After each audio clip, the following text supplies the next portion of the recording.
Hello everyone, welcome back to my channel जय महाकाल। पांडवों के 14 सालों के वनवास के दौरान अर्जुन अस्त्र शस्त्र लेने के लिए इंद्र के पास गए, जहां वे 5 साल तक रहे। इस बीच एक अप्सरा उन पर मुग्ध हो गई। लेकिन ऐसा क्या हुआ कि इंद्र की उस अप्सरा ने धुरंधर अर्जुन को नपुंसक होने का श्राप दे दिया। आइए इसके पीछे का कारण जानते हैं। इंद्र की सबसे सुंदर अप्सरा उर्वशी महान धुरंधर अर्जुन पर मोहित हो गई थी। जब युधिष्ठिर के कहने पर अर्जुन इंद्र के पास अस्त्र शस्त्र लेने पहुंचे। अप्सरा उर्वशी रामायण और महाभारत दोनों काल के उल्लेख में आने वाली प्रमुख और सबसे सुंदर अप्सरा थी। भागवत पुराण के अनुसार अप्सरा उर्वशी दिव्य ऋषि नारायण की अरु यानी जांघ से पैदा हुई थी। इंद्रलोक में इंद्र का अमरावती में दरबार सजता था, जिसमें मेनका, रंभा, उर्वशी जैसी अप्सराएं मनोहारी नृत्य करती थीं। अर्जुन को इंद्रलोक में रहने के लिए अलग महल दिया गया, जहां अर्जुन को 5 सालों तक रहना था।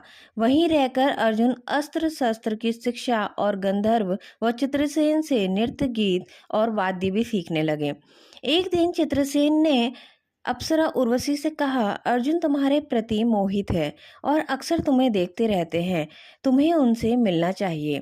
यह सुनते ही उर्वशी मन ही मन खुश हो गई और वह अर्जुन को प्रेम करने लगी। चित्रसेन के कहने पर वह सज धज कर अर्जुन के पास पहुंची और उर्वशी उस दिन खास श्रृंगार करके अर्जुन के महल पहुंची और द्वारपाल से कहा कि अर्जुन को जाकर बता दो उर्वशी आई है। यह जानकर अर्जुन शंकित हो उठे कि वे यहाँ क्यों आई हैं। अर्जुन ने उर्वशी का अभिवादन किया और अप्सरा से आने की वजह पूछी, तो उर्वशी ने कहा कि मैंने महसूस किया है कि आप मुझ पर मोहित हैं। उर्वशी ने आगे कहा कि मैं आपके प्रति आकर्षित हूँ।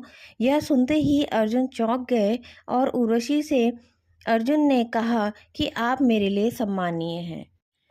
उर्वशी अर्जुन के साथ मिलन करना चाहती थी, लेकिन अर्जुन ने उनसे कहा, आप मेरी माँ के समान पूजनीय हैं और मैं आपके पुत्र के समान हूँ। अर्जुन का यह जवाब सुनते ही उर्वशी क्रोध से कांपने लगी और अर्जुन को श्राप दे दिया कि अब से तुम नपुंसक होकर स्त्रियों के बीच रहोगे।